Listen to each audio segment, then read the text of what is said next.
Hello everyone, I'm pleased to announce my new tour for 2024. Beginning in early February and running through June, Tammy and I and an assortment of special guests are going to visit 51 cities in the US. You can find out more information about this on my website, jordanbpeterson.com, as well as accessing all relevant ticketing information. I'm going to use the tour to walk through some of the ideas I've been working on in my forthcoming book, out November 2024, We Who Wrestle with God. I'm looking forward to this. I'm thrilled to be able to do it again, and I'll be pleased to see all of you again soon. Bye-bye. I mean, if you look at the predictors of going to college, one of them is having two parents at home. That's one of the strongest predictors of going on to obtain a bachelor's degree. The other piece is, when I think back to the guys I grew up with, and two of them went to prison. I had one friend who was shot. College may not have been the right path for those guys. College isn't the right path for everyone. But I do think that if they had been in an environment where there was more family stability, good role models, they wouldn't have been shot to death.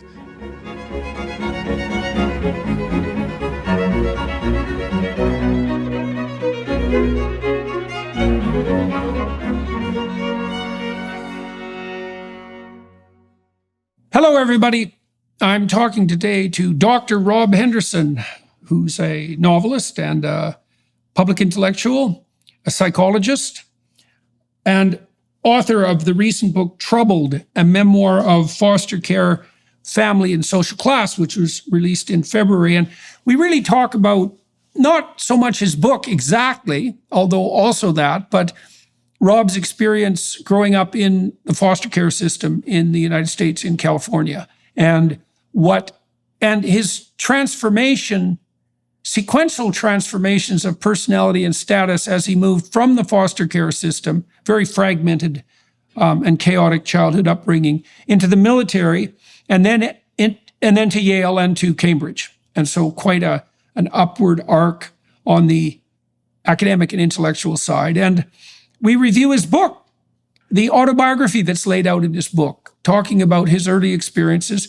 and concentrating as well on his developing ideas of family fragmentation and the manner in which that fragmentation has been aided and abetted by the same elites, essentially, that Rob studied with at Yale and perhaps to a lesser degree at Cambridge.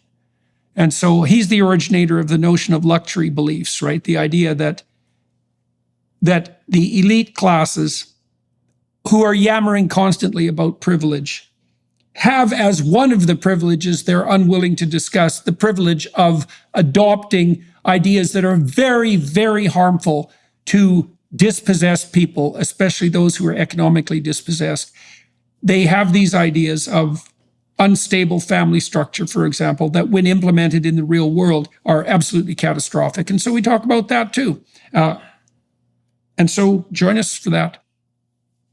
So I just reread your book, Troubled, a Memoir of Foster Care, Family and Social Class, last week. And I found some topics that I'd really like to zero in on. But the first thing I'd like to know is when exactly was your book published and how is it doing? It was published February 20th. So as of this conversation just a few days ago, I think it's doing well. It seems to be well received. A lot of my Substack subscribers are leaving positive feedback on Goodreads and on Amazon, and it's been reviewed in various outlets. And so far, I've been really pleased with how things have developed. I hit some strange obstacles on the way. Initially, my publisher and I thought we'd do some kind of a mini book tour, maybe visit some bookstores, do some book signings, and that ended up not going through, which was really disappointing for me. But fortunately, others have stepped into the breach, and we've been able to do some events outside of the bookstore promo circuit. But so far, I've been very pleased. Okay, so that was one of the things I wanted to ask you about, because I saw some allusion to that probably on X. So why have you been unable to arrange a standard book tour in book shops? I mean, you'd assume that bookshops would want to sell books since that's what they do. Mm-hmm. And I ran into trouble with booksellers with my books because they certainly didn't promote them, and they often hid them, and that was particularly true in Canada.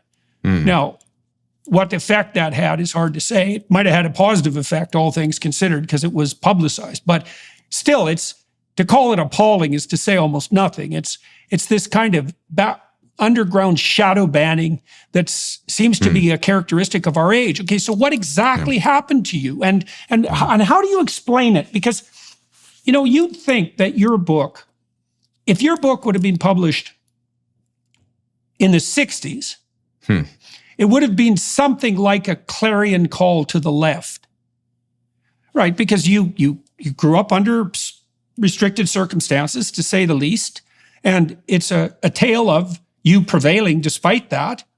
It isn't the sort of book that you would think would attract censorship attention. Like, you're not the guy to attract that attention fundamentally. So why don't you walk me through that? Tell me what you make of it. Yeah, it was a surprise to me. I didn't think that my book was particularly controversial, but perhaps my sense of these things, I don't know how much it can be trusted, because the line is always moving constantly as far as what's acceptable versus unacceptable, and the line around political correctness and so forth. But I think the message in my book was perhaps to some degree unfashionable. I write in the book about the importance of responsibility, taking control of your life. In the later chapters of the book, I discuss some of the phenomena around elite universities, the self-inflicted controversies at Yale and some of the other Ivy League schools. I describe luxury beliefs and point out some of the hypocrisy of the elites. And I think a lot of people who run bookstores maybe didn't like that message very much. It's not a very trendy message to describe, because I don't attribute a lot of the difficulties that my friends and I experienced growing up to systemic forces or to other fashionable sources. And so as a it's your result diagnosis of the problem. My diagnosis of the problem. Well, I focus a lot on family and the deterioration of family, and that is that's not a topic that a lot of educated elites want to talk about. So that's one possibility for what was happening with the bookstores and why I got frozen out. The other is the associations that I have, some of the endorsements. So the back of the book, I have endorsements from people like Nicholas Christakis, and people like J.D. Vance. And there's a blurb from you as well, Dr. Peterson. Oh, that'll do it. Well, a friend of mine actually showed me. He was at a bookstore recently, and he showed me that there's a sticker. There's the book, and then they have the sticker of the book, the bookstore price with their logo. And there were 2 copies of my book, and it was your name carefully covered with these stickers of the bookstore, just covering Jordan B. Peterson. And if it was one book, maybe a coincidence. Both books, I thought that was intentional. And so I think that as well. But the thing is, even that, I think those 2 possible reasons are intertwined, because you deliver this message as well about responsibility, of family, of, I think you and I, we discuss a lot of the same issues and a lot of the same social ills that are plaguing society.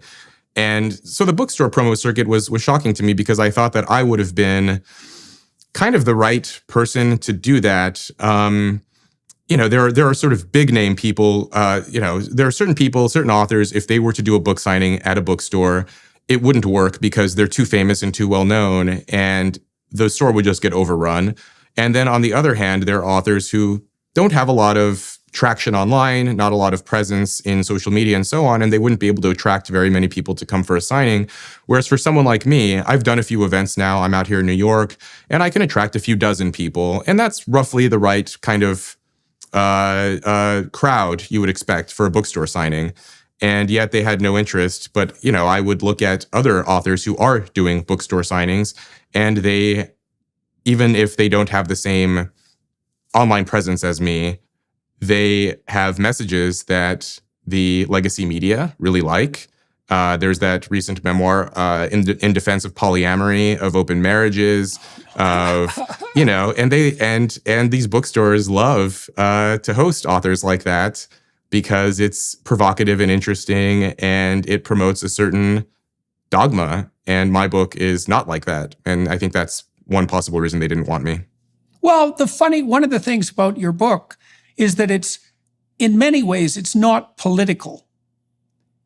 No, I mean, my sense of your book was that you detailed out the consequence of having your family life fragmented, and the consequences you observed in the kids that you associated with of having their family lives fragmented, right? And you weren't, most of what you said by doing so was implicit rather than explicit, right? You grounded the arguments in your lived experience, so to speak. I mean, that's not all you do because, well, you also make reference to the relevant research literature.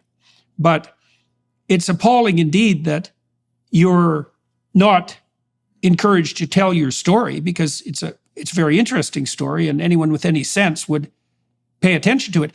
I'll tell you part of the reason it struck me, but maybe what I'll let you do first, why don't you just tell everybody who's watching and listening, just give them an outline of the book structure, and so they'll have a better sense, if they haven't read the book, of what we're talking about. So it's an autobiography, but why don't you take it from the top and just walk people through it? Right. Well, I wrote this memoir describing my very unusual trajectory into higher education and some of the lessons and observations I picked up along the way. I was born in Los Angeles into poverty. My mother, she was from Seoul. She came to the U.S. as a young woman to study. She became addicted to drugs and was unable to care for me. We were homeless for a time. Then we lived in a car. And then eventually we settled in this slum apartment in LA. And I never knew my father. My mother didn't know who he was either. So I was in this apartment with my mother. She would tie me to a chair with a bathrobe belt while she would get high. She would have visitors coming in and out of the apartment at all hours of the day and night, trading favors for drugs. And by the way, I know all of this information because later I received this thick document full of information from social workers, forensic psychologists, and others who were involved in my case when I was in the foster care system in LA. And so I read these as an adult as I was writing the book to prepare. And so my mother she was very neglectful. Eventually, some neighbors called the police. They heard me crying and struggling to break free from this chair. The police arrived, and she's questioned by the police and then later by forensic psychologists asking who's Robert's father, what's going on in this kid's life. She didn't know who my father was either. She claimed that my father's name was Robert and that's who I was named after, but that was the extent of the information she could provide for them. So at age 3, my mother was arrested. I was placed into the Los Angeles County foster care system and spent the next just shy of 5 years living in 7 different homes all across LA. And how old were you when that happened, when you were taken away from her? I was 3 years old. I was 3. 3, yeah, okay, yeah. And then you spent the next 7 years in a combination of homes. In a variety of different homes. Later, I did get some information about my birth father. So I actually took a 23andMe genetic ancestry test last year. Went my whole life not knowing this, but I'm half Hispanic on my father's side. And I made this joke. I posted this on X that I wish I had known this when I was applying to colleges. But a friend of mine, I showed him the results, and he was like, "Okay, so you were sort of Asian mixed race." He was like, "You went to bed white adjacent, and you woke up as an underrepresented minority."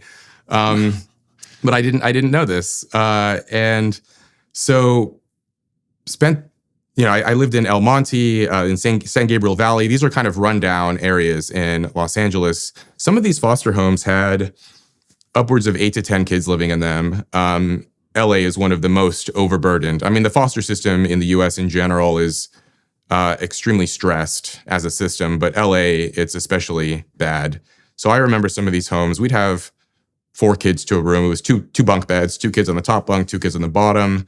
There are just so many children who need homes and not very many foster parents available.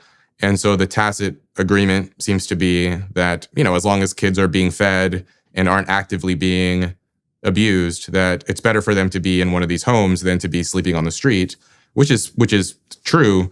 But the system is extremely disorderly, and it's just impossible to supply care for that many kids for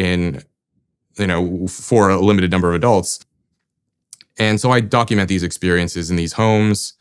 It was difficult for me for a lot of reasons, but one reason was the level of uncertainty and instability, because not only would I not know how long I would be in any particular home, but sometimes I'd enter a foster home and I'd befriend some of the other kids there, and then they would be taken. Maybe someone from their family of origin would re-enter the picture, and so the kid would return to their aunt or mother or family member, or they'd go to another home. And so, it was just a lot of, I don't know where I'm going to be. I don't know where these kids around me, how much longer they're going to be around.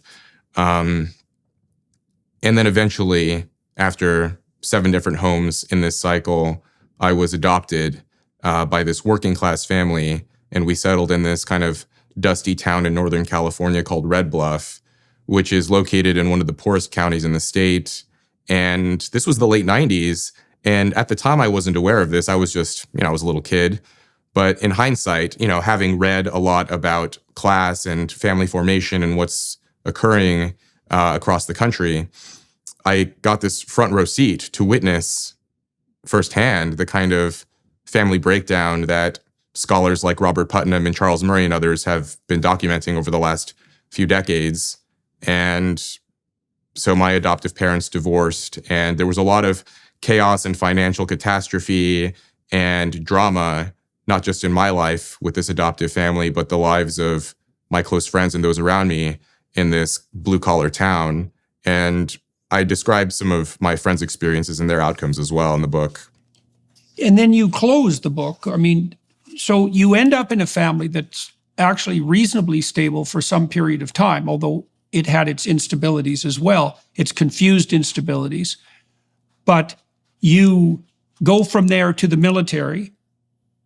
And you actually, this is another reason maybe why your book is contentious, because you actually have pretty positive things to say about your military experience, all things considered. I think you ran into its limitations for you after it had disciplined you to some degree. But you certainly do point out that for you, especially at that time in your life, the predictability and relative severity of discipline, predictable severity of discipline was actually very good for you. And you found mentors and a pathway in the military that put you on a solid track. Yeah, and that's right. That got you funneled to higher education. Might as well fill that party in too. Well, yeah, that's right. The enlisting in the first place was not the most well thought through decision. By the time I was 17, going through all of these experiences, I just knew that the path I was on was not the right path. I saw, by this point, I was sort of self-aware and reflective enough that I saw where my life was headed, where the lives of my friends were going. I had 2 jobs in high school. I worked as a dishwasher at an Italian restaurant, and then I was a bag boy at a grocery store. And I had some older male coworkers in their early, mid-20s, and I would interact with them and hang out with them. And, on the one hand, I was 17, and I kind of thought these guys were cool because they'd buy beer and weed for my friends and I, and, they were just older, cool guys who had access to things that my friends and I couldn't access. But even at that time, I did think it was strange that some, 25-year-old guy would want to hang out with a bunch of high schoolers and drink beer with us. And I thought to myself, is this what I want to be when I'm 25? And, that kind of carefree life, living weekend to weekend, is fun when you're 17 or 18. But when you're 25, it just seemed a little pathetic. And so I barely graduated high school. I had a C- average, 2.2 GPA. I didn't know what my options were I knew my options as far as university were concerned were basically non-existent, but one of my male high school teachers pulled me aside one day, and he initially during the school year, he would sort of prod me and berate me and say, why aren't you doing your homework? What's going on at home? And I would blow him off, or I would backtalk. And then eventually, I think he kind of gave up that route and just started talking to me and asking me, we talk about sports, or we talk about whatever television. We just talk about whatever was interesting to me. And one day he showed me a picture of himself in an Air Force uniform on his computer. He pulled up this photo and he basically said, "This might be an option for you." He said, "I can tell that you're not academically focused at the moment, but I can tell you're a smart kid and this might be a good option for you." And so that was one of the things that planted the idea in my mind. There were others as well. I lived with my friend and his brother my senior year of high school, and their father had also been in the Air Force, and he tossed that idea out to me. And so there were these kind of male figures in my life, not quite role models, but just older male figures that I trusted. And at that time, I probably wasn't aware of this, but I was longing for that kind of guidance from some older male mentor or figure, just someone who could give me some advice on what I should be doing with my life. I didn't have a father. I had no male presence at home. And so the military became this option. I enlisted as soon as I graduated high school. I was still 17 years old. I had to have my adoptive mother sign what essentially was a permission slip because I was still legally underage. I was the youngest guy in my military unit in basic training. And, in hindsight, that was probably the best decision I ever made because it completely removed me from all of the bad influences of where I was growing up and all of the sort of, all of the freedom that my friends and I had.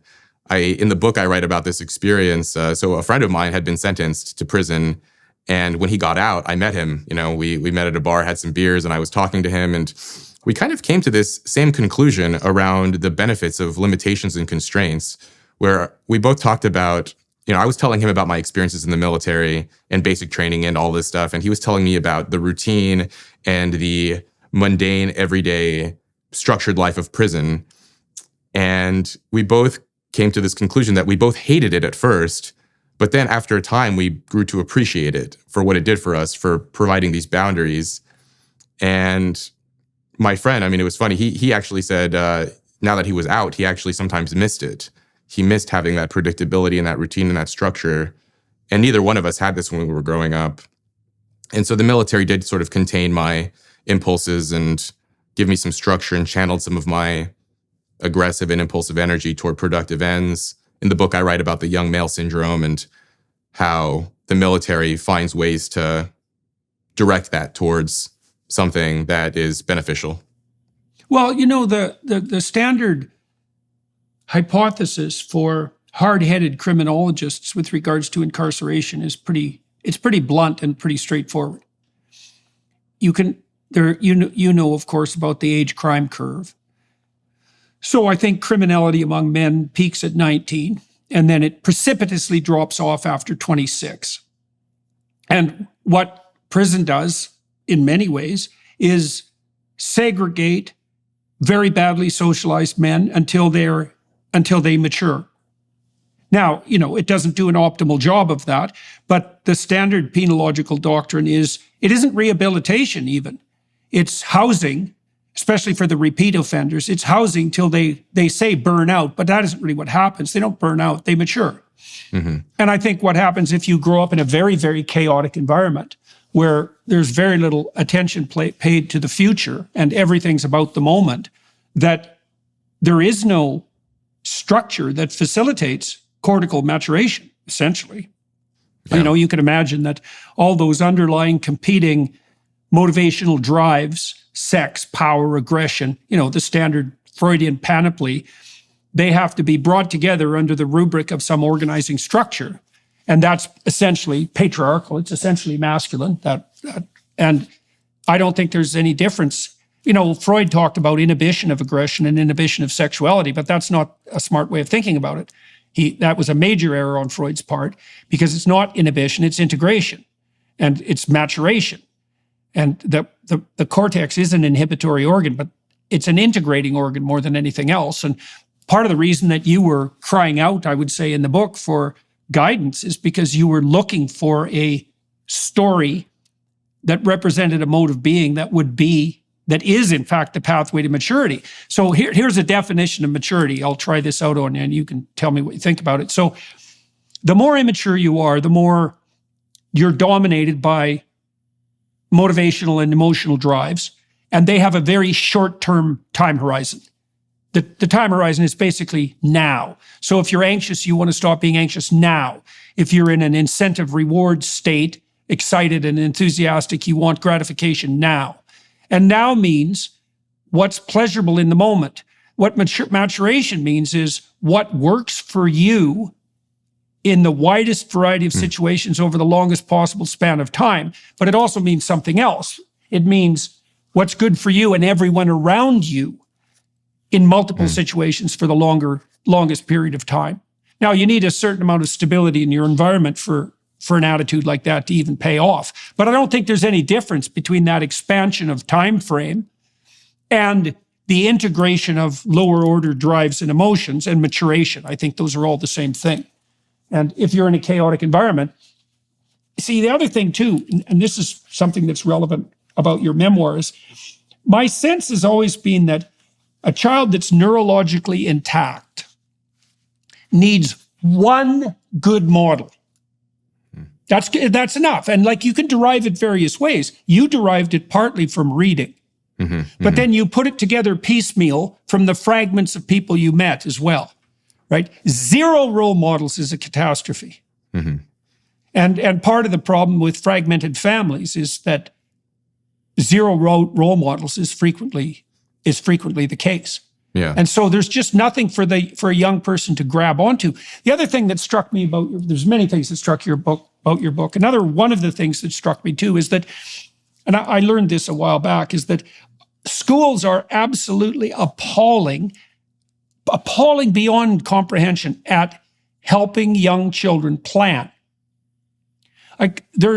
I built a program online called Future Authoring that helps people plan. And if you give that program to young men before they go to college, this is especially true for ones that don't have a very good academic background. If they sit down and write a plan for 90 minutes, unsupervised, with no feedback on the plan, they're 50% less likely to drop out. Wow. Yeah, no kidding. No kidding. 50%. Like, it's insane. And what that points to is the fact that no one ever sat them down and said, okay, kid, where do you want to be? You could be somewhere in 5 years. That's the first thing to announce. Like, you could take control of your life and you could be somewhere in 5 years.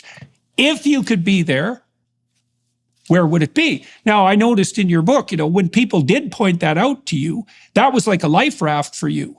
And you make that point clear with the story about seeing the older guy that you talked about in uniform. Like, it's something, isn't it? It's some vision of at least a possible future. Right. Yeah. Yeah. And it was, I didn't have a lot of stable guidance. Like you said, it was fragmentary. It was through books, through pop culture, through some of the people around me. But yeah, I mean, on the point around schools, I remember so in the book, I think it's quite clear that I'd always had some academic inclination. I was probably more oriented towards academics than my friends, but my academic performance was responsive to how stable my home life was. When there was stability at home and predictability and adults providing some oversight, my grades improved and I started to become more focused on homework and tests. But then inevitably there were so many reversals and upheavals, and my grades responded to that as well. And by the time I reached high school, my grades were in the toilet. So I did pretty well in middle school, and I got placed into these advanced courses in high school. And I was placed into chemistry, which was one of the advanced science courses. And once, this is kind of where my head was at when I was, 14 or 15 years old, was the class was difficult, and I didn't want to put in the effort. And I had no adults around me saying, you need to do this, you need to put in the effort. And, so impulsive 15-year-old kid, I went to my guidance counselor and said, oh, I want to be put into the lower level science course. And he gave me this, this spiel about how, it's going to throw off your academic trajectory, but, here's this paper. If you can have someone sign it, that's fine. And so I forged my mom's signature and went into the lower level science course. And that was the extent of it. And, when you're a kid without much in the way of guidance or mentorship or role models, it's very easy to make unwise decisions like that. And I did that repeatedly. Well, the issue in that situation is quite clear. Why wouldn't you take the easy route out? Yeah. I mean, it's like psychologists always have things backwards, always. They ask stupid questions like, why do people take drugs? That's a stupid question. The question is, why don't people take drugs all the time? Yeah. Because you can easily get lab animals under some circumstances to just self-administer cocaine nonstop, right? So the mystery of short-term motivation isn't a mystery. The mystery is, well, under what conditions might a young man be motivated to do something difficult, like take a chemistry course, for example? And the answer to that, so this is a question I have for you too, because you could read your autobiography and your ups and downs academically two ways. You could say, and this is the way you lean, so that's partly why I want to ask you the question, your grades varied with the stability of your environment. But I'm wondering to what degree your grades varied with the, what would you say, attractiveness of the vision that you saw. Because like when you got to the military and you saw a career in front of you, for example, you buckled down and worked like mad. Now, I know you also had the stability there, but it's not easy it's not easy to discriminate between the conditions that enable people to thrive, because they can see that they're making sacrifices towards something they have clearly come to value, versus they're supported by people in a stable environment. So I'm wondering about your thoughts on that. I like that distinction. I mean, perhaps sort of implicitly or unconsciously, I was longing for that long-term vision, but I would just say, like, in the moment, it was, I don't think very many 17 or 18-year-olds are really thinking that far ahead into the future in a sort of a deliberate, intentional sense. I really think it was about sort of responding to the incentives of the moment. And one of the things the military did, and one, good parenting and good sort of adults and mentors do, is sort of contain that energy so that once the young person reaches the point where they have the ability to reflect and consider the future, you sort of shepherd them to that point, and now they can sort of think about their own futures and what they want for their lives. Whereas for me, it was more just about making bad decisions and containing that to reach that point.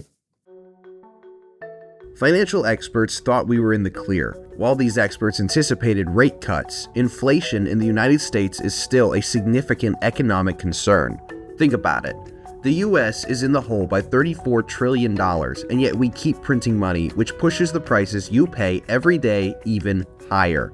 So you can bury your head in the sand, or you can do something about it. Diversify a portion of your savings into gold with Birch Gold Group. Gold is your hedge against inflation, and Birch Gold makes it easy to own. They'll help you convert your existing IRA or 401k into a tax-sheltered IRA in gold, and you won't pay a penny out of pocket. Make gold part of your savings strategy and buy it from Birch Gold. They've been the exclusive gold partner of the Daily Wire for over 7 years now, literally helping thousands of our listeners, and they can help you too. Make gold part of your savings strategy and buy it from Birch Gold. They've been the exclusive gold partner of the Daily Wire for over 7 years now, literally helping thousands of our listeners, and they can help you too. Text Jordan to 989898 and get your free info kit on gold. Then talk to a precious metal specialist about protecting your savings from persistent inflation with gold. Text Jordan to 989898 now. Right. Okay. Well, so we could say that in a stable environment, maybe this is a way of rectifying the two perspectives or reconciling them. You could say that in a stable, well-run household, the value of the future is implicit in the rituals of the household, right? Like the household itself, the reason we would regard it as well-run and stable is because it does take a long-term view. And and your point is, yeah, go ahead. Well, as you're saying this, and then even as I'm thinking about my own answer, I'm realizing I'm actually leaning more and more towards your point now, and a story just occurred to me that I tell in the book, actually. So there was a period in my adolescence where there was some stability. My adoptive mother entered a relationship with this woman, and they raised me from roughly age 9 to 13, and with some hiccups along the way and after. But I remember I was 13 years old, and my mother and her partner, Shelley, they, I had some chores and some responsibilities around the house, but they wanted me to build a fire in the mornings so that the house would be warm by the time they got up at 7 o'clock to get ready for work. So they asked me to get up at 5:45, 5:30, and do this for them because, heating a home with firewood was less expensive than central heating. And Northern California can get a bit frosty in the winters. And I remember I argued with them about this, and I was angry. This idea that I had to get up so much earlier than everyone else in the house. And my mom and Shelley sat me down, and I'm 13 years old. And again, I probably wasn't thinking that much about the future. But they used this, they said, Shelley, she sat me down. She said, your mom and I work all day to pay the bills. And, you're getting older and you need to contribute to the house. And they said, you're the man of the house. And I remember when they used this term, it sort of reframed that chore. It went from this burden being put on me that I wanted to battle against to, no, I'm a productive member of this household and I'm doing something for my moms, for my adoptive sister. I'm doing something to make their lives easier. And so perhaps what you're saying about this vision of the future, if it's put in the right way, if the story is told in a right way, and that's what that was. The man of the house was this vision, this story. That it did unlock something for me in my mind, but it had to be presented to me in that way. I wouldn't have arrived there on my own. No, right. But I mean, I would say that is the opportunity of responsibility, right? And it does, because it's very easy, and this is why conservatives, I think, have a hard time talking to young people. It's easy to make an obligation into a finger-wagging necessity, right? Like a moral obligation. But that isn't the right way to frame a genuine responsibility, because if it's a genuine responsibility, it actually matters if you do it. And the reason it matters is because if you don't do it, things actually don't go well. Like there's a value to your sacrifice. That's a good way of thinking about it. And they did strike the right chord with you. And I remember that part of your book, because what they indicated to you was that was a way of signaling your mature worth, not of signaling it. I don't want to use that language, of expanding yourself up into that role. And so how long did you light the fire, and how did you feel about doing that? It was for that entire winter, and actually even the winter after that. And I felt great about doing it after that. I mean, day to day, it was, obnoxious and burdensome. And, there were mornings I woke up and wished I didn't have to do it. But when I would see, my mom and Shelley and everyone in the house wake up after me, and, the house was warm and I could see that, and people were comfortable. And, when I woke up, it was freezing. And then when they woke up, it was warm. And I would go to school in the mornings with that knowledge. And I felt good about myself for doing that. And that was one of the bright spots. See, that's very that's so interesting, right? Because that shows you too that the idea that you're inhibiting your impulsiveness is not right. What you're doing is you're transforming the idea of responsibility into an incentive reward, technically, by associating with an overarching goal, but a genuine goal. And you might say, well, goals are arbitrary. It's a moral relativism argument, but they're not arbitrary, because, for example, if the house is cold, then people suffer. Now, you could say, well, that's arbitrary too. But, if you're the sort of person who thinks that suffering is arbitrary and you can make relative arguments about it, there's no sense talking to you anyways, because it's just not going to go anywhere. But it's so interesting to see that, the proper framing of that task I understand the fact that it was still difficult. You still had to get up in the morning when it was cold and light the fire, So it didn't change the proximal discomfort, but they awakened you to a higher order way of apprehending your environment, and it's clearly the case. It's continually the case through your autobiography that when someone opens a door like that for you in a way that got to you, that you found credible, that you're instantly motivated. You even did that to yourself to some degree with reading. Mm-hmm, mm-hmm.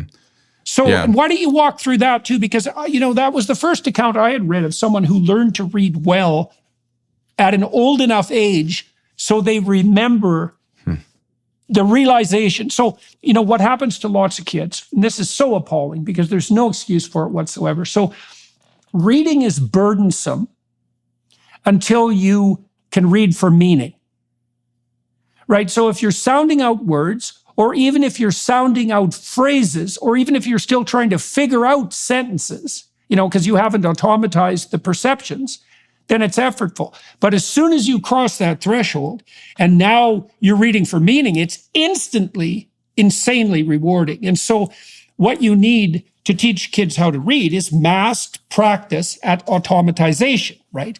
So they need to see B's, P's, Q's, and D's 10,000 times so that they build a neural circuit that just recognizes letters, recognizes 2-letter combinations, 3-letter combinations, common words, then common phrases. That's about when you get to be an expert reader.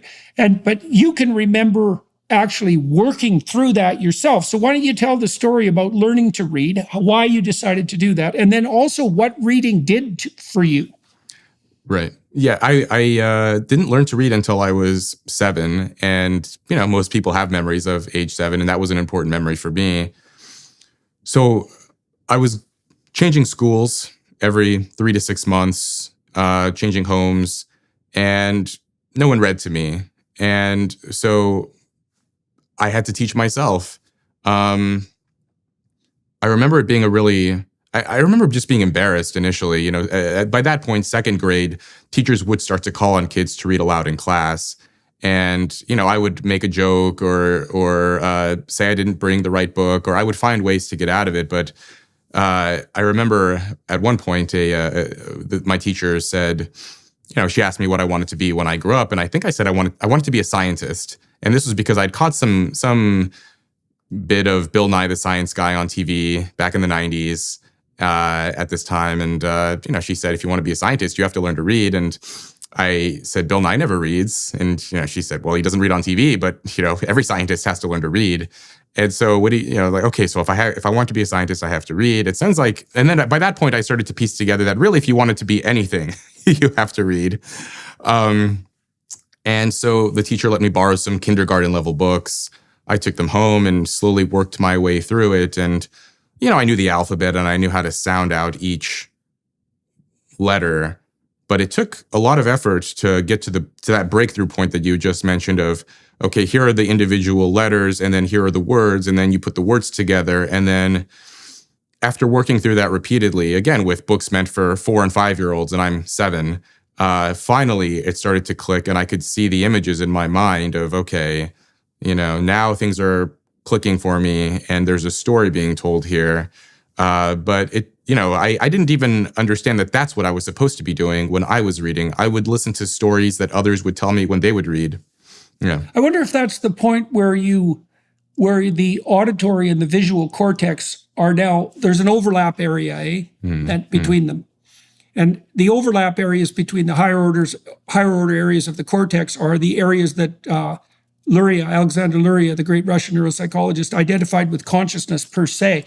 I wonder if that breakthrough moment because that was quite striking in your book, because you said you remember when you became proficient enough at reading, which is really an auditory phenomenon, right? So you're using your eyes as ears when you're reading.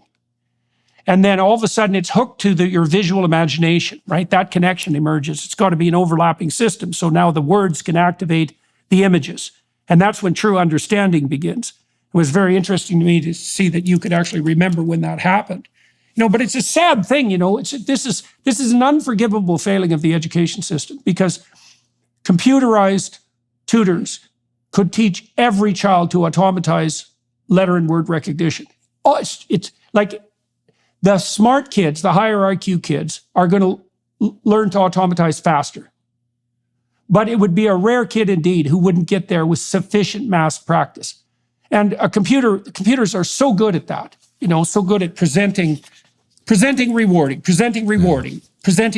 And that's all you need. You just need that immediate feedback. Now, see, you said something very interesting in that story too, because you linked your motivation once again to something approximating a vision or a plan.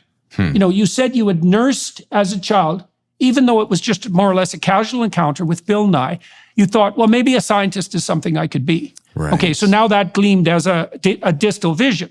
And then the teacher informed you that you were going to have to learn to read, because you got to ask yourself, what in the world was it that actually compelled you to swallow your pride and admit that you could only read kindergarten books? That's a tough blow.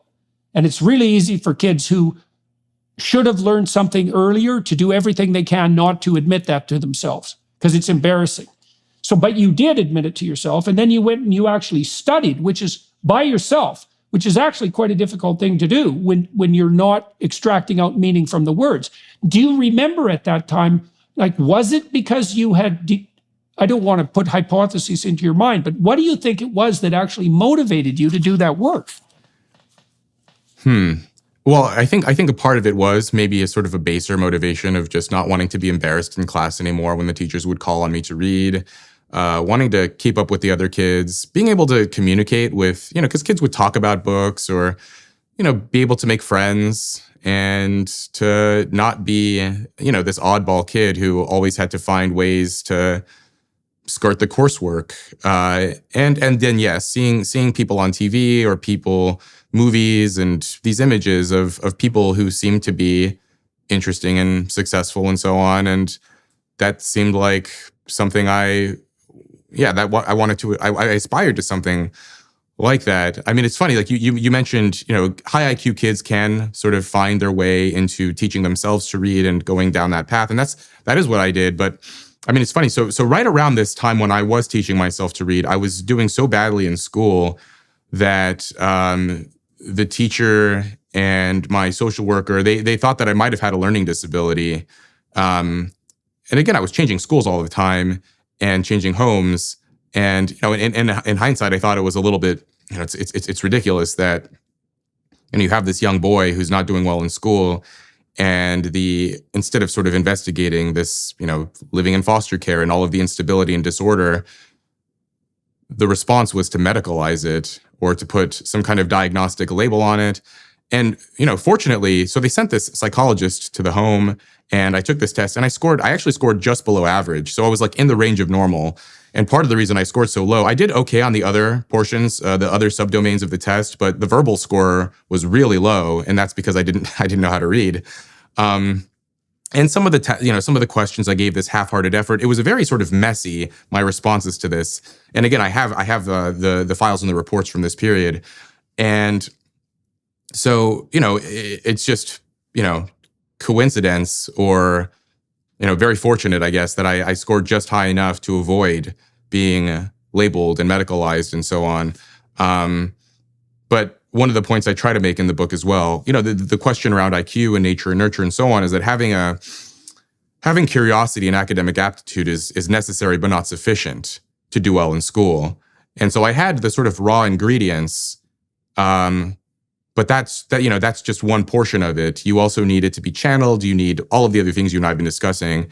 And I didn't have any of that. And so it wasn't until I was in an environment where, in order for my habits to have been stable and predictable, I needed to be in an environment that was stable and predictable. And once I reached that environment, then those good qualities started to shine through. They shined through on occasion when I was in school, but it wasn't the same. And so, yeah, the reading portion was important. Once I learned to read, that became a source of comfort, and it was soothing for me. Once I started to go to school libraries, check out books, I started to read biographies and memoirs, and this was a way for me to, I was sort of drawn to people who also had undergone and risen above difficult circumstances. And I didn't know at that time, I wasn't consciously aware that I was seeking out these stories for some specific reason. But in hindsight, I think I was looking for some kind of inspiration or a source of guidance. Yeah. Yeah. Well, definitely. And unsurprisingly, I mean, that's what stories are for fundamentally. Yeah. And it's not surprising at all that you would gravitate to the ones that bore most specifically on your circumstances. It's also interesting too, that this is part of that interplay between environmental instability and planning. there isn't a lot of point in planning if your plans are always going astray for reasons that you can't control, right? And it is also something that can undermine your faith in planning itself. And one of the things the military did for you clearly was set up a circumstance where the rules of the game were very clear, right? If you did the work, you were going to get the reward. And that actually worked, right? And so you say in your book, for example, that there was at one point, you were promoted much earlier, much more quickly in the training regime than was typical, right? So you could also see a direct payoff there. It shouldn't say direct. It worked on both ends, Jordan. It was the reward was immediate. You perform these tasks in Excel, you'll be rewarded. And then on the other side of that, if you commit these transgressions, if you violate these guidelines, you'll immediately and swiftly be punished. I think both of those things were important. Right. You're sort of definitely. almost trapped. The military is like this, I don't know, like a giant Skinner box or something of like, do this, positive reinforcement, negative, it's all there. And so even something as simple as failing a drug test. So they have these random drug tests. You never know when it's going to occur. If you fail a drug test, you can be court-martialed and go to military prison. Whereas in the outside world, for my friends, for example, who didn't follow that same path, I mean, you can do a lot of drugs. You can have a lot of promiscuous sex. You can commit a lot of crimes and drink and drive. You can do all of these things. And that can carry on for years before finally the consequences arise from that. Whereas the military had this system in place that, if you drink and drive once and you're caught, that's, then it's prison. If you do this, it's the penalties are very explicit, clear, and swift. And so it works on both ends, punishment and reward. And I think both of those pieces in place were important for me. I mean, it's funny. I did do well on the military exams and the promotion, and I was always promoted ahead of schedule. And it's strange because even in those moments, my good and bad qualities kind of shined through. I was promoted early, and I earned those promotions. But as I was writing the book and describing my experiences, it may not have been ideal for me to have achieved promotion so early, because in the military, at least in the Air Force at this time, once you reach a certain rank, they allow you to move off base and get a house or a place outside in the civilian world. You still go to the base for work when you're on duty, but then you go home to your residence. And so I got promoted very quickly. And when I was 19, I got a house with some friends off base. And we turned this into like this giant kind of party house. And that allowed me to make bad decisions and drink a lot and get into trouble. And so strangely, it's almost sort of ironic that the fact that I was able to excel led to this point where I was able to be in a position of complete freedom again and again start to make self-defeating decisions. So anyway. We are in the midst of Lent, the 40 days leading up to Easter. Many Christians are choosing to give up alcohol, social media, and other distractions to focus more on prayer, fasting, and giving. Hallow's annual Pray 40 Challenge is one of their most popular.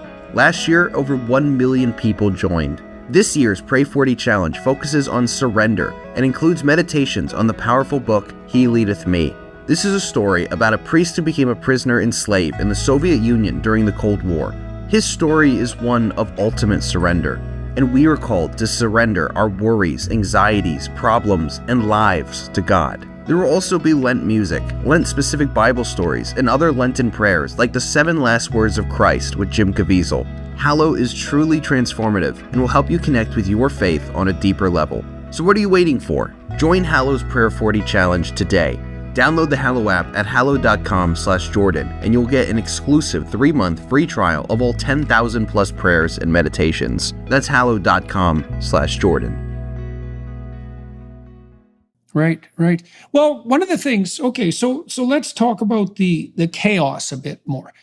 Because when I was reading your book, there's certain overlap in our experience. Because I came from a little town, way the hell out in the middle of nowhere, and it was only about 50 years old, and it was a working class community.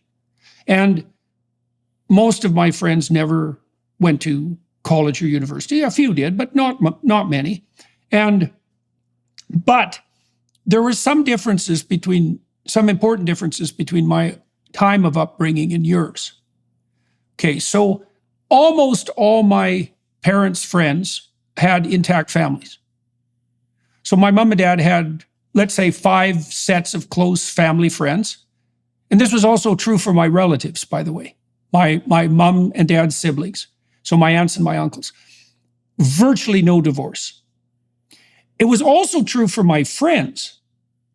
Now, my relationship with my father was much better than the relationship most of my friends had with their fathers. That was often a consequence of alcoholism. Not always, but often. But all my friends who had certainly the same kind of delinquent tendencies as the people that, as you and the people that you describe hanging around with, they all had intact families. Right. So the thing that really struck me about reading your biography was the additional cataclysmic consequences of continually fragmented primary relationships. Yeah. Well, that is an interesting point. I mean, I remember listening to you sort of describe your early life in other platforms and podcasts and mediums, and thinking about how sort of working class communities have changed over time. So I cite some statistics from Charles Murray's book, Coming Apart, where, one of the most striking ones from that book is that in 1960, 95% of children born in the US, regardless of social class, socioeconomic status, were raised by both of their birth parents. And by 2005, for the upper class, for people with college-educated parents with white-collar jobs, it dropped from 95% in 1960 to 85% in 2005. So a slight dip, but it's still the norm. 2-parent intact families are the norm in kind of upper and upper middle class areas. Whereas for the working class, it dropped from 95% in 1960 to 30% in 2005. These are non-college educated, blue-collar, working class. And that when I read that statistic, it perfectly reflected my own experiences. Now, post-college, the friends that I have made since, leaving the military and obtaining degrees and so on, all of them without fail have been raised in intact families. And then I think back to Red Bluff and my time there, and I had 5 close friends growing up. I write about some of their experiences in the book. And of the 6 of us, none of us were raised by both of our birth parents. There was me, sort of raised in foster homes in varying states of disorder. I had friends raised by single moms, one friend raised by a single dad, one friend raised by his grandmother because his mom was addicted to drugs and his dad was in prison. And that's like a very common picture now of what these communities look like. I remember seeing an interview with you, Jordan. I don't remember which it was, but you described how family deterioration has sort of hit people based on sort of their level of marginalization and vulnerability and predilections and so forth, and how it sort of hit sort of poor Black families first, and then poor white families, working class families. And now what I was seeing in Red Bluff by the late 90s, even kind of lower middle class families were also kind of deteriorating more and more, sort of creeping more and more upward. But there's still that sort of rarefied upper segment of society, the top quintile, say, the top 20%, that they are almost completely shielded from this and have no exposure to what's happening in the rest of society. Yeah, well, let's go there. I want to walk through your biography a bit more so that we can talk about your experiences with higher education. Maybe we can meld that into what we're going to talk about next. Okay, so I left my little town and got a college education first, and then I went to a fairly large university in Edmonton, and then I went to McGill. And so I was kind of climbing up the ladder of sophistication and educational sophistication and urban size, right? And then I went from McGill to Harvard. And so I came from that little town and hit the top of the academic pyramid. Certainly that was the case in the 1990s, and that was really something. And so I got a chance to see. So in Alberta, in the province I grew up in, there wasn't much of a class structure at all. Alberta was too new to have a class structure. Montreal had a clear class structure, and Boston, of course, much clearer than Montreal even. And so I got to see what it meant that a class structure existed. And one of the things I really came to understand as I progressed through the university system was this warped elitist culture that increasingly came to characterize the universities. And so what I saw, look, a lot of the students I had at Harvard were really top-rate kids. And Harvard in the 90s was a very merit-based institution. Now, if you were a legacy student, if your parents had gone to Harvard, you had an edge at admissions. But even so, the probability that you were going to be a legacy student who couldn't cut it was pretty damn low. So, and the typical student was extremely academically gifted and then good at least two other things, right? So these were stellar students. But the more radical types, they had this proclivity that really disturbed me, which was that having all the privileges of being privileged wasn't nearly enough. They needed to have all the privileges of being privileged and all the privileges of being underprivileged at the same time. And so I want to run a variant of the luxury beliefs idea past you, because I think luxury beliefs have, which is a lovely phrase, by the way, they have two dimensions. The first is they provide you with a universal explanation for very complex phenomena so you don't have to think about them ever again. And the oppressor-oppressed narrative fits that perfectly, right? Because you can analyze, it's like Marxism gone, it's like manic Marxism. Marx at least had the sense to note that the primary differentiator in terms of oppression was economic. And you can make a reasonable case that to those who have more accrues, and you can also make a case that once you have, it's easy to engage in regulatory capture to make the playing field unfair so you can sustain your advantage. Okay, and so if you're going to throw the Marxists their bone, that would be the bone to throw them. Well, Marxism fell out of favor in the 1970s, even among intellectuals, although they were very annoyed about it. And then it morphed into this meta-Marxism where every single possible comparison between people became an oppressor-oppressed comparison. Now, the advantage to that is that you can learn that analytic process in 10 minutes. So we did some research in 2016 that showed very clearly that the best predictor of politically correct authoritarianism, so you can imagine that that's this insistence upon an oppressor-oppressed narrative. There's a cloud of ideas that surrounds that. The best predictor of that was low verbal intelligence. It was a walloping predictor. It was correlated at, I think it was negative 0.48.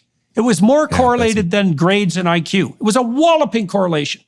Okay, but there's another element too that, and this is probably more germane specifically to the notion of luxury belief, is that imagine that people have beliefs because they explain the world, but also imagine that they have beliefs because they confer upon the holder unearned moral virtue. And this oppressor-oppressed narrative is a 2-for-1 because it provides you with a comprehensive explanation of every sociological, political, and economic interaction imaginable, because they can all be viewed through the lens of power. Plus, it presents you with a one-move solution to being moral. And there's 3 elements. The one-move solution is you identify with the oppressed, you're virtuous. But then there's the shadow of that, which is once you've identified the oppressor, you have a valid target for your darkest desires. So you got three attractions to that dread doctrine, right? Stupid people can understand it quickly with no effort. That works out real well in departments of education, for example, or faculties of education, or social work. Yes, absolutely. Well, we know perfectly well that the disciplines in universities that have the students with the lowest IQ are the most woke. Like the data on that are crystal clear. Yeah. So they're crystal clear, right? So it's very attractive if you're not very bright, and that's also attractive to your teachers if they're also not very bright. And I'm talking about you, faculties of education, professors. And then you are morally virtuous because you're standing for the oppressed or for the oppressed, or you can even claim oppression for yourself, at least by proxy. And so there you get to have the advantage of being in the oppressor class, which you clearly are if you're in elite university, But because you're an ally, you don't have to, right, exactly, you don't have to pay any attention to that. Plus, now you have a target for this is where I think the anti-Semitism is really instantly understandable, right? Because there's nothing more fun than being anti-Semitic with a moral twist. But if you read the history of anti-Semitism, it's always been that way. Yeah. That's not new. That's not new. You identify the Jews as oppressors, and then you're moral for persecuting them. And that's perfect, right? If you're resentful and bitter and you need a target for your bile and spite. That oppressor-oppressed narrative, it just gives you all of that at once. And that seems to me, so you have worked a lot at fleshing out this idea of luxury beliefs and and I believe coined the term and popularized it, which is, quite an achievement, because it's hard to hit a phrase so accurately that it becomes it becomes a known phrase. It becomes part of the culture. You have to have a kind of poetic accuracy to do that. So tell me what you think about that conceptualization of luxury belief, and if there's anything that, in your estimation, it lacks. Well, so I coined this term luxury beliefs, defined as ideas and opinions that confer status on the elite while inflicting costs on the lower classes. And no, I think that all of those sort of ideas that you laid out there fall under that framework. A core feature of a luxury belief, too, is that the believer is sheltered from the consequences of his or her belief. And so, as you're describing this, the oppressor oppressed, you don't have to think too deeply. I'm reminded of a quote from the cognitive scientist Pascal Boyer. He has this line: "Theory is information for free." And it's kind of this tongue-in-cheek line that once you have the theory, you don't have to learn anything, because you just enter this new environment and you learn a few facts, but you have this theory available to you to just sort of twist everything into this system. It's a compression and you immediately algorithm. know. Yeah. It's a compression algorithm. Yeah, definitely. Often a biased compression algorithm. Mm-hmm. Yeah, and right? it allows you to bypass the difficult algorithm. work of learning. Yeah.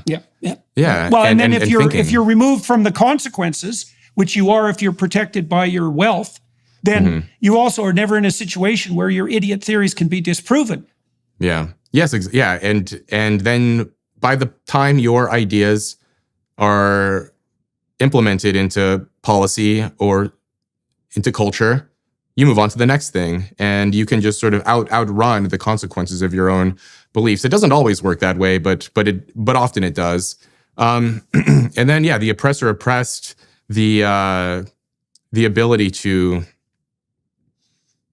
claim the mantle of virtue. I mean, I saw that so often. I see it still at elite universities, that these inhabitants, these graduates, students and graduates of elite universities, it's not enough for them to be members of the sort of socioeconomic 1%, but they also want to be seen as good people. And I think they wrestle with some of this guilt, I think, for being so privileged and so fortunate. And so they attempt to compensate by, exploiting. I mean, I saw this a lot at Yale. They're exploiting whatever commonality they have with historically mistreated groups. And some of it, honestly, seemed strategic and duplicitous because, these are very competitive institutions, and every edge helps. And so if you can claim to be non-binary, or you can claim to be a member of this or that or the other group, then you can get an edge in a prestigious internship or into the law school of your choice or whatever student organization. Did you know a baby's heart begins to beat at just 3 weeks? At 5 weeks, that heartbeat can be heard on ultrasound, and this can sometimes be their only defense in the womb. That's where Preborn steps in. Preborn rescues 200 babies every day from abortion simply by providing mothers with an ultrasound. After hearing her child's heartbeat and seeing its perfectly formed body in the womb, she's twice as likely to choose life. By 6 weeks, the baby's eyes are forming. By 10 weeks, a baby is able to suck his or her thumb. Preborn needs our help to save these precious lives. For just $28, you could be the difference between the life or death of a child. And if you become a monthly sponsor, you'll receive stories and ultrasound pictures of the lives you helped save. All gifts are tax deductible and 100% of your donation goes towards saving babies. To donate, dial pound 250 and say the keyword baby. That's pound 250 baby. Or go to preborn.com/Jordan. That's preborn.com/Jordan. Well, you can also see how that can produce. So a lot of psychopathology is positive feedback loop gone mad, right? And so you can see a positive feedback loop there because the ideology tilts in the direction of privileging marginalization. Well, then all you have to do is claim marginalization to become privileged. Well, then the thing is just like, you're just done, especially as you pointed out, when the really competitive types, and there's nothing, I mean, one of the real advantages to the US elite, let's say, is their insanely driven competitiveness. But look the hell out if that's taken a bent turn, because now it's going to be, well, it's so interesting too, because as you point out, it's competition for marginalization without bearing any of the costs of marginalization. Right, so that's a pretty good deal, and there are probably more nefarious things going under the surface too, like reproduction, interference with reproduction of other people is a mating strategy. It's a reproductive strategy, and so God only knows how deep that goes. Just very. So I did read this study. His name escapes me, but he's a professor, I believe, at the Columbia Business School, and it's really interesting. So he did this study of students at elite universities and their willingness to disclose marginalized identities. And what he found was that for the identity categories that the elite care a lot about, that they claim are beleaguered and disadvantaged and oppressed and so on, sexuality, ethnicity, orientation, those things, that students at elite universities are not concealing those identities, that typically in public settings they are willing to discuss these aspects of their identity. There was only one marginalized identity that students were very reluctant to discuss publicly at elite universities in those settings. And to me, unsurprisingly, that identity was low socioeconomic status, that students were embarrassed about being very poor if they came from those backgrounds. Well, and isn't that's that the one thing that these places because, don't talk about is class. Well, it's so interesting, because you can think of this postmodern pathology as a variant of Marxism, but it's actually a rebellion against Marxism at the same time, right? Because it isn't that the axes of oppression, it's not only that they've multiplied, it's that the axes of oppression have multiplied and supplanted the economic.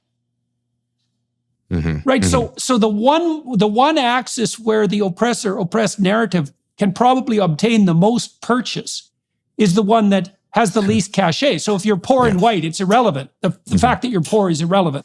Yeah. Right. I mean, even if Now, you're poor and non-white, honestly, I mean, it's really interesting, these institutions where there's a lot of even that. There's a lot of embarrassment about being very rich. So students aren't going to brag about coming from very wealthy families. They'll conceal that identity. But they are also, the poor students will also conceal that identity as well. It's like everyone wants, that the myth in America, everyone's middle class. And I think there's something about universities too, that no student wants to be known as poor, no student wants to be known as rich. But being poor is that is like you're describing, that is actually something that Marx got right, that actually being very poor is very difficult, especially in the modern West, that these other identities, we've gone a long way to becoming more tolerant and welcoming and so on.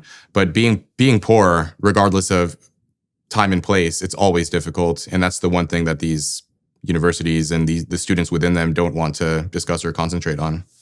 Well, I also think that the overwhelming emphasis on sexual identity has an unbelievably dark shadow too, because, sexuality, like any primal drive, is when in its full manifestation, it's very focused on the immediate. Now, everyone knows that sexuality, like aggression, can be exploitative. In fact, the woke types squeak about that all the time because they view most heterosexual normativity as exploitative sexuality. They're perfectly aware that sexuality can be exploitative. But if you're out for a hedonistic time, then valorizing your sexual identity is the best way of transforming a vice into a moral virtue. right? It's unbelievably dark.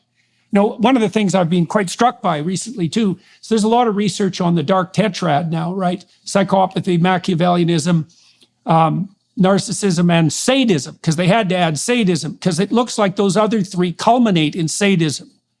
Okay, so here's a question. What predicts short-term mating proclivity? The answer is, well, it's dark tetrad proclivity. And that's related to something even more deep biologically, because there's two types of reproductive strategy. There's K and R. And K means carrying capacity, and R means just reproduction. Like a mosquito is an R reproducer. So it has like 1 million offspring and like one lives. Human beings are the ultimate exemplar of K strategizers. Very few offspring, extremely high investment. But then within human beings, there are K and R reproducers. And the R reproducers are the dark tetrad types. And so you can't have sexual licentiousness on the basis of identity without inviting in the sadistic psychopaths. So that's another fun little twist on the luxury belief phenomenon. On this idea of, defining, it's what I find interesting about people who want to speak and proclaim about their identities around sexual orientation is many people are happy to identify with this sexual orientation or that, but very few people seem to be willing or eager to be identified with their actual sexual history in terms of their actual behavior. And I'm thinking here around this idea around slut shaming, or around how many partners you've had, or what young people now call body count. There's a lot of concern around, don't speak about that, don't shame people for but it's interesting because people will identify with the label, but then disavow the action around the label or any label really, their sexual history. Well, I would say as a clinician, I would say the rationale for that's quite clear, because look, one of the best predictors, one of the most reliable correlates and predictors of later criminality is early promiscuity. And that's been known for like 40 years. And it's partly because the psychopathic, narcissistic, Machiavellian sadists exploit other people and themselves for sexual gratification. Well, the reason that there's a brouhaha about slut shaming is because the hedonistic narcissists don't want to be called out for their behavior. And so what they do is they make being held responsible for their own deviant and exploitative behavior, they make being called out on that a moral failing of the person they're accusing. Yeah. Which is a really interesting maneuver. And it reminds me of, there was a big study in 2020, which found that so this was on the dark triad. Sadism wasn't studied in this particular paper, but they found that the dark triad traits correlated with victim signaling. Yeah, well, that's a typical cluster B. It's typical cluster B psychopathology. It's like the way that you cover up your predation with the claim of being victimization. A victim. Right. Absolutely. Absolutely.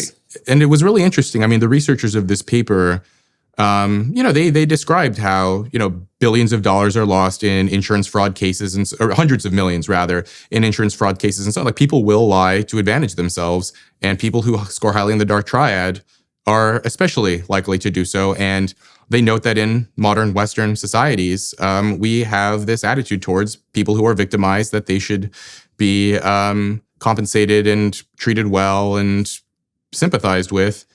And people who are high on the dark triad are very good at sort of monitoring their environment and looking at what strategies they can execute to extract some kind of social or professional or sexual reward.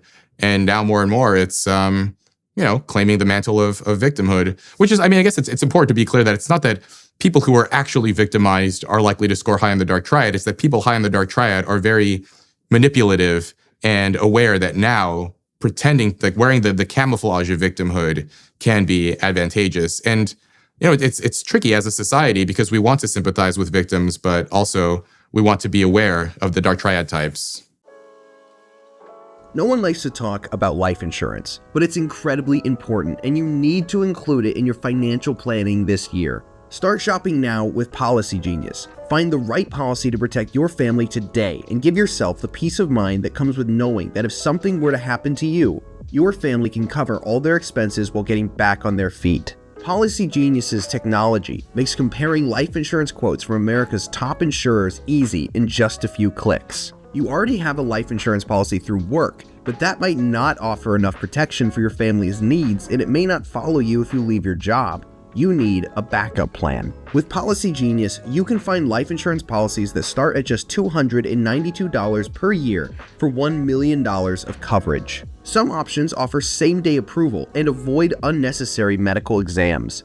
Policy Genius has licensed agents who can help you find the best fit for your needs. When they make it this easy, there's no excuse not to do it. Policy Genius works for you, not the insurance companies. That means they are not incentivized to recommend one insurer over another, so you can trust their guidance. Save time, money, and provide your family with a financial safety net using Policy Genius. Head to policygenius.com/Jordan or click the link in the description to get your free life insurance quotes and see how much you could save. That's policygenius.com/Jordan. Okay, so that's been well modeled by the game theorists. So if you have a group of cooperators, so let's say they're agreeable and they are sympathetic to the, I don't want to say victimized, I want to say to the hurt and the sick, the hurt, and the infantile, right? The agreeable cooperators will attend to the sick, the elderly, and the infantile, right? Then you could think they're the ones who are genuinely in need. They're also the ones for whom provision of help is advantageous. So now imagine you have a group of those people together and they're all cooperating. They do just fine. But if you throw one psychopath into the equation, he takes everything. Right, and so this has been modeled out very well, is that the pathology of agreeableness is that it's indefinitely open to subversion. Right, and so that's why you need, and of course the psychopathic types, the narcissists, they know this perfectly well, especially the cluster B types, because they're absolutely willing to proclaim victim status as loudly as it can possibly be proclaimed on any dimension whatsoever to gain an advantage, to gain the upper hand practically. But see, the moral upper hand, I think the right way to think about this is that there isn't anything more valuable than reputation. Right? Because there's no difference between reputation. There's no difference between reputation and wealth, fundamentally. I mean, even monetary wealth is a form of abstracted reputation. So, it's just being tokenized, essentially, like money's tokenization of reputation. Well, the problem is reputation can be gamed. And we know, too, that young women are much more likely to fall for the dark tetrad types because they mimic reputation. Yeah. That's their confidence and competence and exactly. Yeah. They have the confidence of the competent without the competence. Yes. I mean, people value, especially more and more now. I mean, this is the discussion around cancel culture and mobbing and all of these things. I mean, people treat it like it's unserious, but people care deeply about how they're viewed in the eyes of others and social esteem. And I remember there was a study a few years ago that I read about. This came out in 2017. Roy Baumeister was an author on this paper. I don't recall everyone on here, but they basically found that they looked at the World Value Survey and pulled out certain items and found that right next to physical safety, reputation was the second priority for people. And they found, it was interesting, some of the studies that they did where they gave forced choice questions to participants in a separate study in this paper, where they asked people essentially, would you rather have a body part amputated or be known as a Nazi or be known as a pedophile? And most of the participants said they would rather lose an arm or a leg than be known as something so vile as, a pedophile or a Nazi. I mean, people care deeply about these things. And so dark triad types are aware of this. They know how to target people's reputations and form mobs. And I'm really interested, just all of the sort of the correlates of the dark tetrad, dark triad, these traits. One of them is age.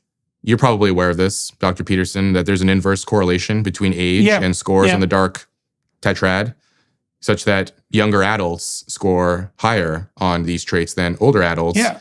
And yet we have this situation more and more in society and on college campuses and elsewhere where older adults are abdicating their responsibility and letting young adults who disproportionate number of them would actually qualify for clinical levels of psychopathy and narcissism.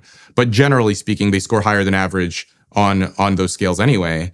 And, just a large share of them are eager for power, for influence, for wealth, and they're willing to do whatever they can and take whatever maneuvers possible. Well, I think there's something also that's even more ominous going on, Rob, because so the typical psychopath, historically speaking, was a wanderer, right? An itinerant. And that's a trope from every bloody horror movie you can possibly imagine. The itinerant serial killer, for example. Well, why do you have to be itinerant? Well, it's because if you live in a closed community and you screw people over, then your reputation gets around like instantly, and people are unbelievably good at tracking cheating. Like there's some evidence we have an evolved module for remembering cheaters. Like it's a major deal. Cheater detection so you module. have to go exactly. You have to go find new victims. Mm-hmm. Okay, so you do that. You essentially do that by hiding. You camouflage yourself, right, as a new person. Okay, so now you might say, well, we've invented a whole new world. It's a virtual world. Well, I think virtualization enables the psychopaths because you can't do reputation tracking. Yeah. And God only knows how dangerous that is. It's happening online, of course. It's happening even in the real world. I know we touched on this in the last time you and I spoke on your show about dating apps, but one of the things that those things allow for, it's an online platform, but it allows people to meet in real life, is that now dark triad types, dark tetrad types are able to essentially have multiple partners in non-overlapping social circles. So in the past, if you wanted to sleep around, word would get out and you'd develop a reputation as a scoundrel or a philanderer or so on. Whereas now you can have multiple different partners who don't know one another, who aren't a member of your social circle. They are not members of one another's social circles. And none of them are aware of what's going on. And this allows psychopathic types to indulge their appetites with no penalties, no reputational penalties. Probably also generates it even worse, right? Because you can imagine the borderline cases. So, and those would even be young men to some degree because they're tilted more in the narcissistic and psychopathic direction. And that would also be a consequence of incomplete cortical maturation. Now, the problem with the what would you say, consequence-free dating is that there's no price to be paid for your philandering. And now, so then the question is, what do you become if you practice predatory sexuality? And the answer is, well, clearly you tilt yourself in the psychopathic direction because what you're doing technically is deriving immediate gratification with no reputational or practical responsibility. And the people who are advertising for hedonism, see, I just watched Cabaret. Have you watched the movie Cabaret? I haven't seen it. Okay. I would highly recommend it. It's about the Weimar Republic in Germany, and it's about a cabaret.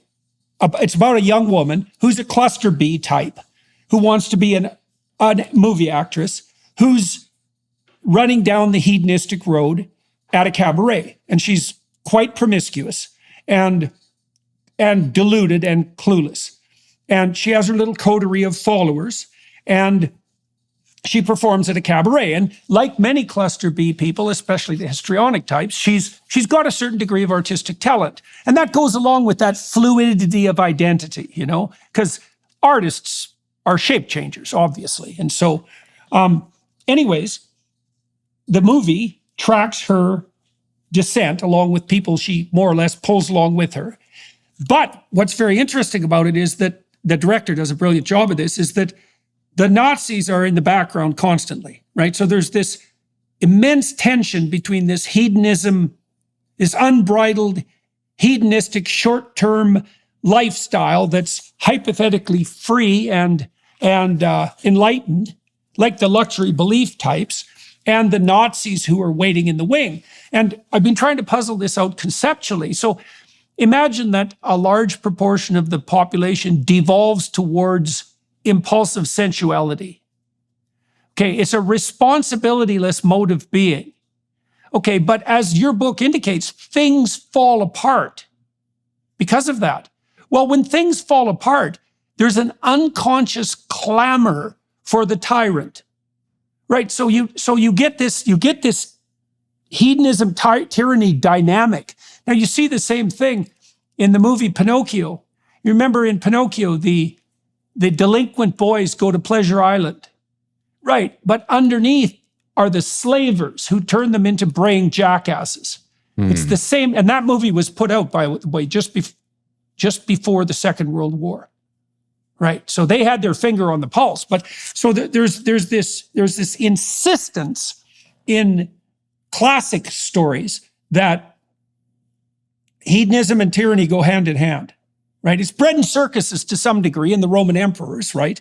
But it's deeper than that. It's that if the entire population insists upon maintaining immaturity and the hedonistic gratification that goes along with that, there will inevitably be a corresponding demand from the unconscious to elevate the figure of the missing authority figure, right? The missing authority to maintain order.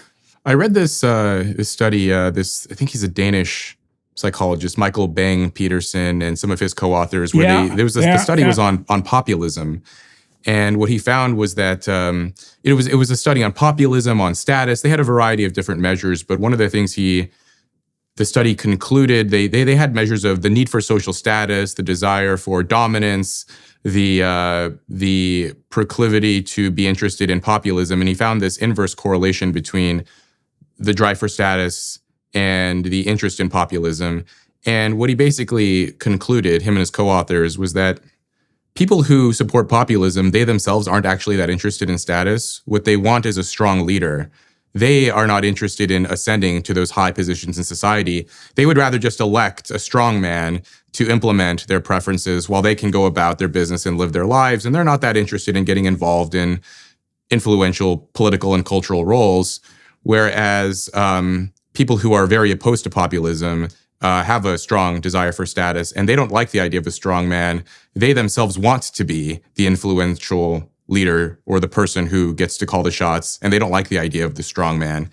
And I'm thinking about what you're describing, that the kinds of people who are tilting more and more towards populism, they're looking at their lives and they're not seeing their preferences and values reflected in the communities around them, of families deteriorating and communities suffering and people out of work and jobless and addicted to drugs and so on. And maybe they themselves aren't interested in a political career, but if they hear someone say how they're going to fix things and clean things up, they'll vote for that person. Meanwhile, the upper segment of society who, when they look around, they see an environment of relative order and cleanliness and people who are doing well for themselves and highly educated and well off. They don't see the need for a strongman leader. And many of the people who are in those sort of gated and safe areas, they themselves are interested in influential positions in society. Right. And they're the ones who want to run things. Okay, so you'd have to differentiate that further, eh? Because then you could differentiate the populist admirers into two camps. There'd be those that are looking to, those who are generally concerned with the emergence of disorder and who don't know what to do about it. And then there'd be those who want to abdicate all responsibility for self-governance to a centralized authority. Interesting. Right, exactly. Now, on the wealthy side, you'd have the same kind of division. You'd have the people who genuinely want to take responsibility for the political, and those who are opposed to populists because that's competition for their psychopathic power seeking. Yes. That sounds right. Yeah, so there's a sort of a benevolent and malevolent side of both of those. Both, yes, exactly. Well, and I haven't seen any psychological research pertaining to the relationship between impulsive hedonism and admiration for more authoritarian beliefs. I haven't seen. It'd be I haven't very seen any interesting to research on see that either. tested. No, I've seen nothing. I've seen nothing like that, right? Because Yeah. and that's, well, there's lots of things that psychologists do a very bad job of studying, and certainly left-wing authoritarianism is like very high up there on the list. And so the other thing I was curious about, something you said earlier, that I've really been struck in recent years by the willingness of the left in particular. And these are the leftists who I think are part of the camp that you described as the elitists who want it all, right? They're very willing to sacrifice the poor to their hypothetical ideals, right? And so I've also seen no research at all. Like, I'm very curious to know if what the cloud of meaning around these so-called luxury beliefs might be. Because one of the things I've really seen happen in Europe, it's really an appalling thing to watch, is that the very people who once, so these people on the left, who once were hypothetically on the side of the economically oppressed, are absolutely 100% willing to implement policies that will demolish the poor in the service of their utopian and self-aggrandizing beliefs. And you pointed out some mechanisms there. It's like, well, what does it cost an elite young woman who's at Yale and who's highly likely, let's say she's above average in attractiveness, she's bright, she comes from a family that's doing well, she's intelligent, she's going to get married. It costs her nothing to claim that her compassion is so overwhelming that she's willing to accept anyone's disgraceful behavior. In principle, it costs her absolutely nothing. The price is definitely paid by the truly poor. And it does happen from the bottom up, right? And you know why? Because the farther down you go in a hierarchy of status and reputation, the more stress there is. Yes. Yeah. And so if you increase the amount of chaos, you knock off the bottom people. And that does account for that cascade that you described earlier, is that fatherlessness emerged first in the Black community and then spread very, very widely. And then exactly the same thing started to happen in the Hispanic community from the bottom of the economic hierarchy upward. Then it started to happen in the Caucasian population. But the endpoint appears, if you just map out the trends, the endpoint appears that there will be fewer and fewer people in stable relationships. I mean, it's happening at an incredibly, but the people that are in those relationships, they pay no price whatsoever for expanding their tolerance to include all forms of behavior that actually work to undermine that necessary stability. And they won't even admit that it's like they just call that's just called, well, that's your arbitrary moral judgment. All families are equal. And that's another place where you undoubtedly got in trouble with your book. So maybe we could close with this, because one of the things you do that's quite striking in your book is, and I think this is where we'll take the conversation for everyone watching and listening. I think this is where we'll continue the conversation on the Daily Wire side. You are a poster boy, so to speak, for the utility of pursuing higher education. You've had quite marked success, partly because you had skills and abilities that weren't exhausted by the situations that you found yourself in, even within the military. And you got access to higher education, and you have a pretty decent academic future ahead of you by the looks of things. But you make the case very clearly that as far as you're concerned, and from what you've observed, that education is no substitute for stability of family. So why don't you talk about that for a bit, and then we'll bring this to a close. Well, we have this preoccupation with so there's this question of how to achieve more upward social mobility for kids in deprived and dysfunctional circumstances. And for the last few decades, we've been focusing on education and college as the end all and be all, that if we could just get more kids to get more degrees and earn higher incomes and join the middle class, that's the mark of a successful society. And I make the claim as someone who has done pretty well educationally, but had, the very tumultuous experiences with different families, that actually I think the family piece is more important than the education piece. And even if we wanted more kids to go to college and to obtain degrees, we would be more effective in achieving that goal if we looked at what happens before the age of 18 than what happens after. If we looked at what's happening in children's home lives and their family lives. So that's one part of it. I mean, if you look at the predictors of going to college, one of them is having two parents at home. That's one of the strongest predictors of going on to obtain a bachelor's degree. And so even if the goal was bachelor's degrees, fine, but let's look at how to promote stable two-parent homes. The other piece is, when I think back to the guys I grew up with and the community I lived in, and I had 5 close friends growing up. 2 of them went to prison. I had one friend who was shot. And college may not have been the right path for those guys. College isn't the right path for everyone. But I do think, so maybe regardless of environment, wherever you put these guys, I'm not entirely convinced that they would have gone on to achieve astounding educational success. But I do think that if they had been in an environment where there was more family stability, good role models, adults putting the needs of children before their own desires, they wouldn't have been incarcerated. They wouldn't have they wouldn't have been shot to death. So we may not be able to do much to raise the ceiling for a lot of kids, but I think we could do more to raise the floor as far as how catastrophically down they could become versus we've been focusing on the other side of it, which is how much more can we lift them up? You're probably well aware. I've heard you. I know you're aware of the research on the limitations of increasing intelligence and academic ability and those kinds of things. There are hard limits to that. But I don't think we've done enough to look at the other side of, we can actually prevent young boys, especially from incarceration, from being locked up. One of the statistics I cite in the book is that only 3% of children in foster care graduate from college, whereas 60% of boys in foster care are later incarcerated. And I don't know if we can we could probably do more to get more kids from those backgrounds into universities, but we should also be focusing on how to prevent those kids from living in such dysfunctional and deprived circumstances in the first place that lead them to jail and to prison.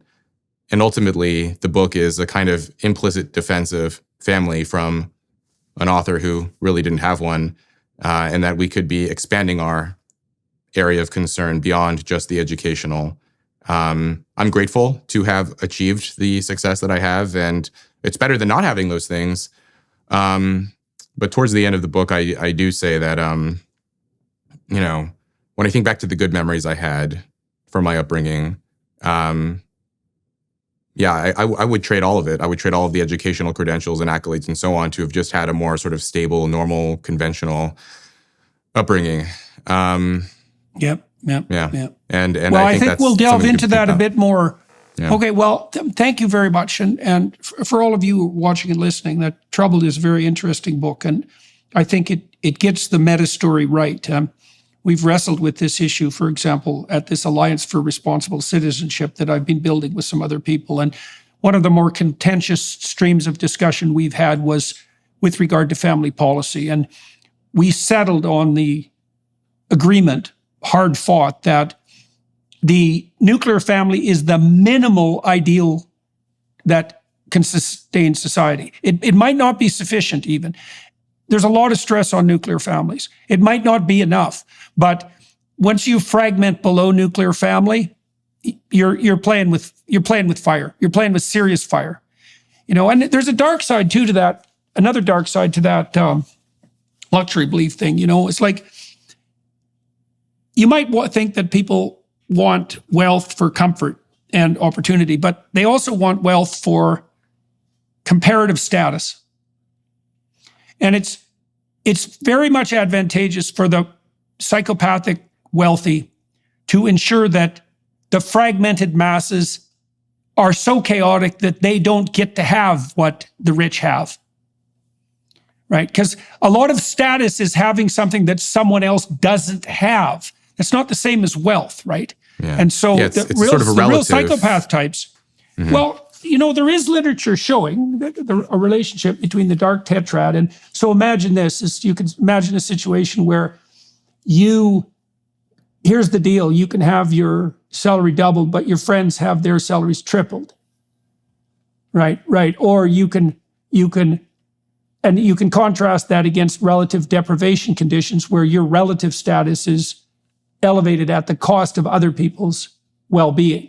Well, the psychopathic narcissist types will pick the elevation of relative status at the cost of other people.